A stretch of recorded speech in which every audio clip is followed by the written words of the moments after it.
me introduce our young speaker, Rob Allen.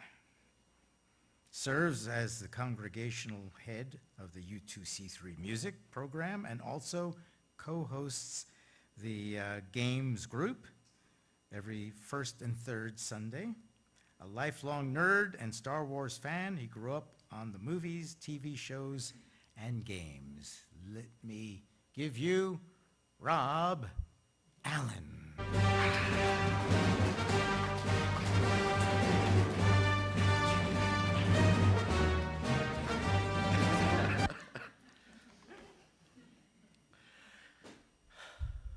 Well, all right. Good morning, everybody, and may the 4th be with you. Thank you so much for joining me on my presentation for National Star Wars Day, held on May the 4th. One thing that I don't know very many people know about me is that a very sweet Mormon couple helped take care of me when I was nothing but a toddler. Pam and Darren were students of my folks at the University of Wyoming. They occupied the basement apartment of the house that they owned up there and took care of me while they were teaching.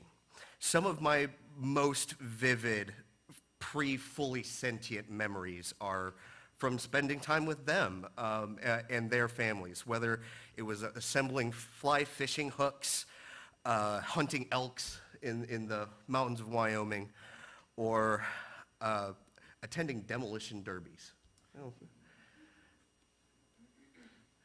One of the things that is ingrained in my soul from this period of my life is my introduction to Star Wars. I spent a fair amount of time at Pam's mother's house, mother and father's house, and they happened to have a box set of the original 3 Star Wars movies. And that was all I wanted to watch anytime that I was over. The reason that I mentioned that is I just think it's funny that that's where I got this. All right, so these movies absolutely blew my 5-year-old mind. And to be honest, it is one of the most nostalgic franchises of my childhood. Even 20 years after their original release, every kid I knew had seen the movies and had opinions and theories about them. Make sure I have this on. Things like, what really is the Force? Will Boba Fett escape the Sarlacc pit? Did Leia really know that Luke was her brother the entire time? Turns out the answers are the Force is bacteria for some reason. Yes, but it took about 40 years, and oh God, I hope not.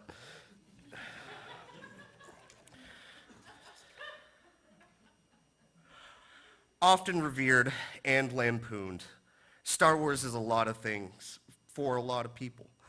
Some people could be broadly painted as fans, others couldn't care less about its existence, and some are sitting there in their seats turning red in the face because I'm even talking about that.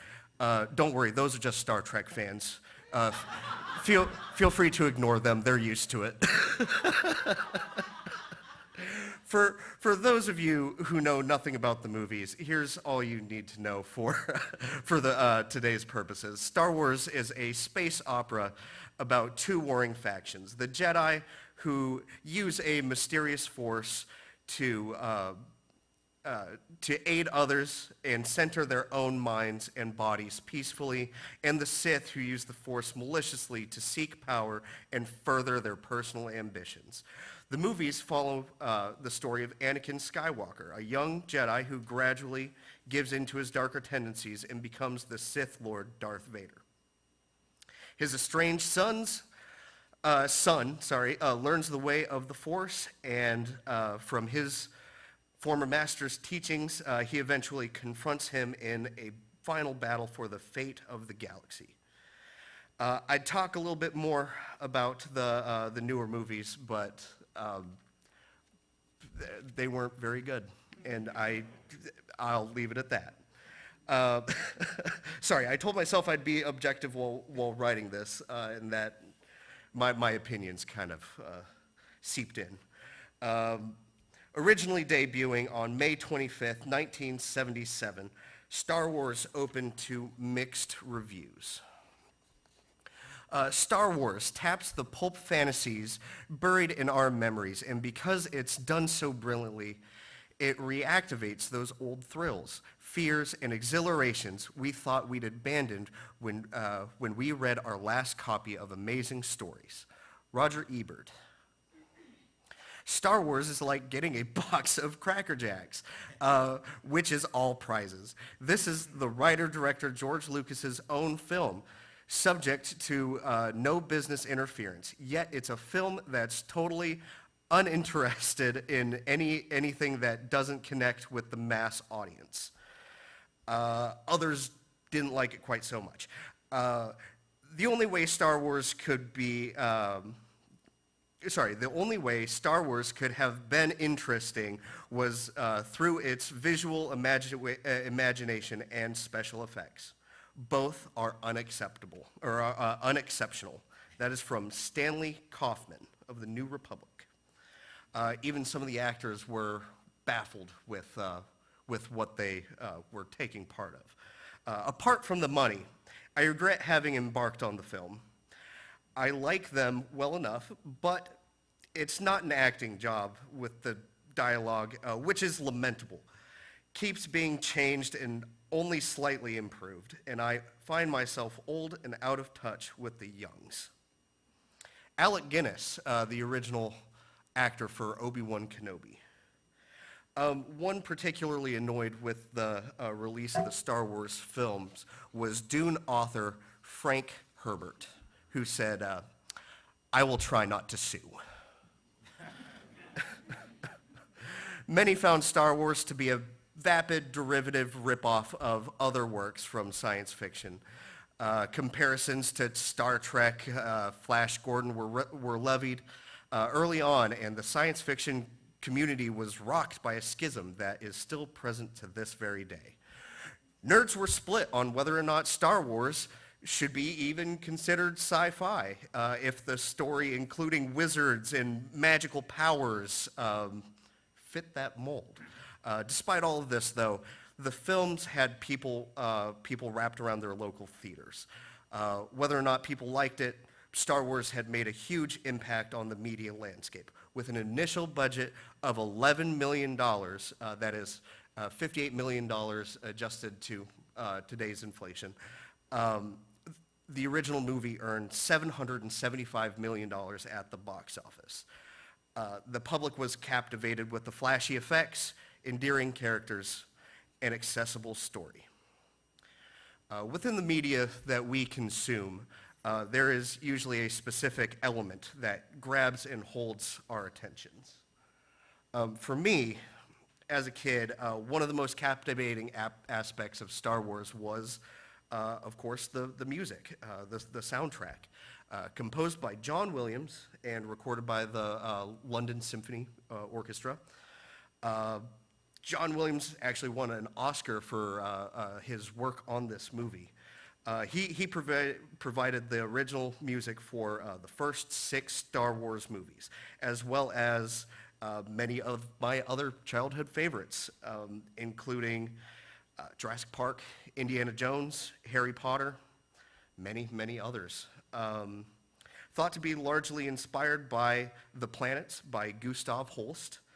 Williams' gripping music is used to amplify the performances on screen. For our meditation today, Jim played an excerpt of Jupiter, the Bringer of Jollity, from the aforementioned suite. I would now like you to hear another clip from Mars, the Bringer of War, from the same piece.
So, if you are familiar with the movies, you can kind of hear where John Williams took his inspiration.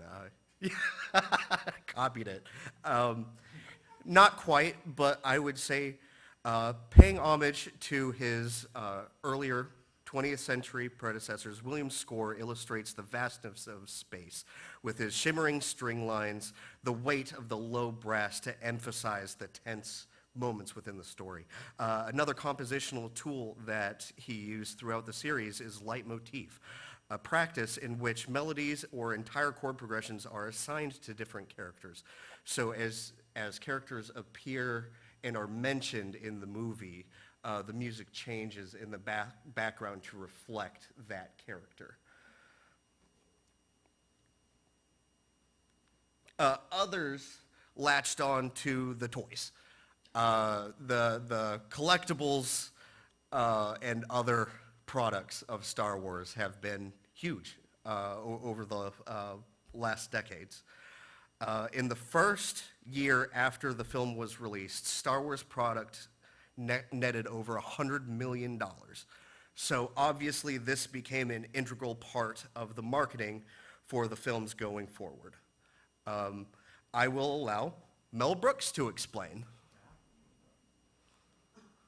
But Yogan, what is this place? What is it that you do here? Merchandising. Merchandising? What's that? Merchandising. Come, I'll show you. Open up this door.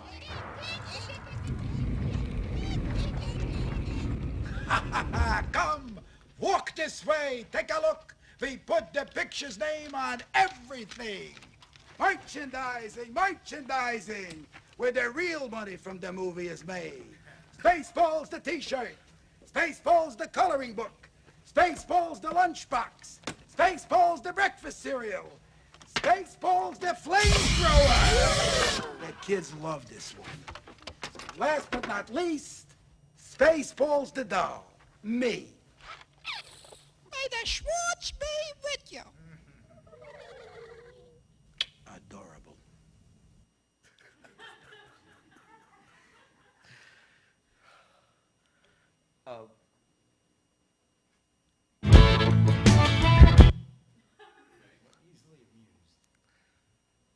So a little fun fact about Spaceballs. Mel Brooks asked George Lucas's permission to parody Star Wars. And Lucas was going to be fine with this and laid out the one condition that Lone Star, the main character, could not be dressed as Han Solo. So they dressed him as Indiana Jones. I think it's wild that toys bought for $10, $20, 40 years ago are worth thousands and thousands of dollars today. Even individual Star Wars minifigures from the Lego sets are worth hundreds individually. As development on the series progressed in the early 80s, characters and background aliens were introduced with the explicit purpose of selling toys. While this gave us some pretty cool characters like Boba Fett, who I mentioned earlier, it also gave us some abominations. More were drawn to the values that are instilled within the characters. Jediism is a religion that has sprung up within the fandom that follows the teaching and moral code of the Jedi within the movies. Beliefs largely center around the Jedi Code, which can be summarized as a mindful pursuit of peace and justice and an acknowledgement of the Force, a universal energy that flows through all things. One more clip. Here is an explanation from the Master himself.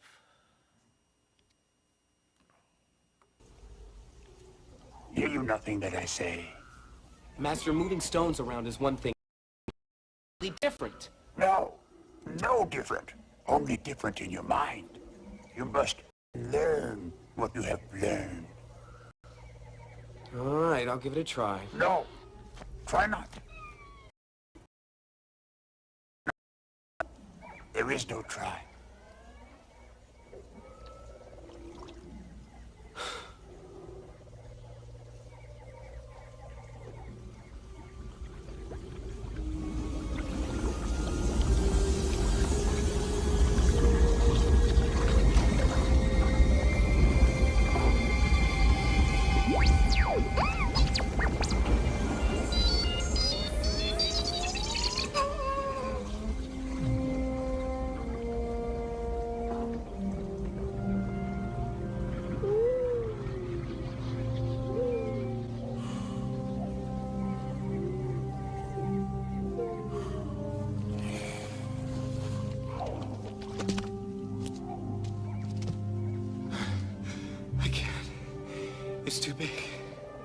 Size matters not. Look at me. Judge me by my size, do you? And where you should not. For my ally is the Force. And a powerful ally it is. Life creates it. Makes it grow. Its energy surrounds us and binds us. Luminous beings are we, not this crude matter. You must feel the Force around you. Here, between you, me, the tree, the rock, everywhere. Yes, even between the land and the ship.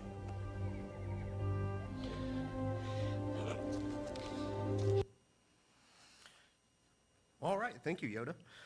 Much like Pastafarianism, Jediism as a religion popped up mostly as a joke in the United Kingdom sometime in the early 2000s. Initially a fad to put Jedi on your driver's license as a preferred religion, and your national medical records, that kind of thing. From that, it has become a growing belief system with a loose network of online interest groups and small congregations spread around the entire world. Not like our own religion, more of their beliefs emphasize meditation, service to the community, and encourages living healthy lives. Now, others who have taken things far less seriously have parodied the series relentlessly. Here's a brief list of shows and movies that have taken comedic inspiration from the series. I already mentioned Mel Brooks' Spaceballs, which is probably the most recognizable. And there are a couple movies like Jay and Silent Bob Strike Back and Fanboys that use the idea of Star Wars fandom as a key plot point of the movie.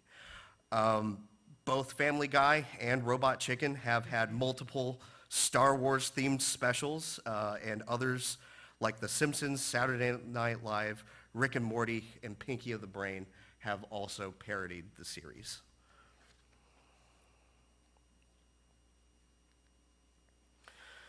So preparing this service has been a strange personal journey for me.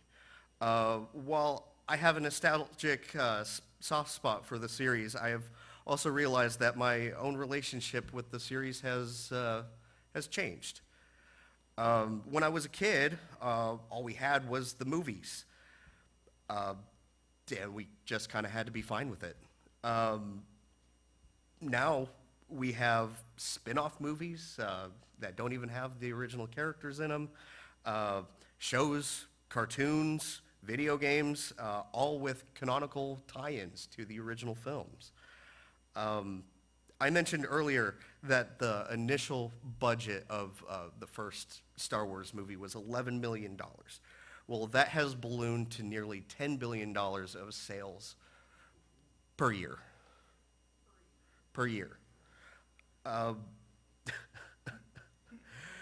This is an excellent example of consumer fatigue. Where as a child I was excited for every single release, now I just can't keep up with all that. But that's fine. That's fine. In and of itself, I don't think that's necessarily a bad thing. Now we have Star Wars stories that are being written for both a broad audience and for some of the more niche communities that have popped up within the last 50 or so years. In all, I hope this was both fun and informative for you. It is undeniable that this franchise has left a mark on both popular culture and many adolescent imaginations. If there is any message I'd like you to glean from this talk today, it's this. Like the things you like. Fandom is important, and if you want more of the things that you like, support them. You can see what support for this franchise has done. You see me in my Pokemon shirts, my Pokemon hats, that kind of stuff. That's another thing that I like a great deal. I support those things. You see me in my Star Wars one today. Again, like the things you like, whether it be Pokemon, Star Wars, Doctor Who, but not Star Trek. That show's for nerds.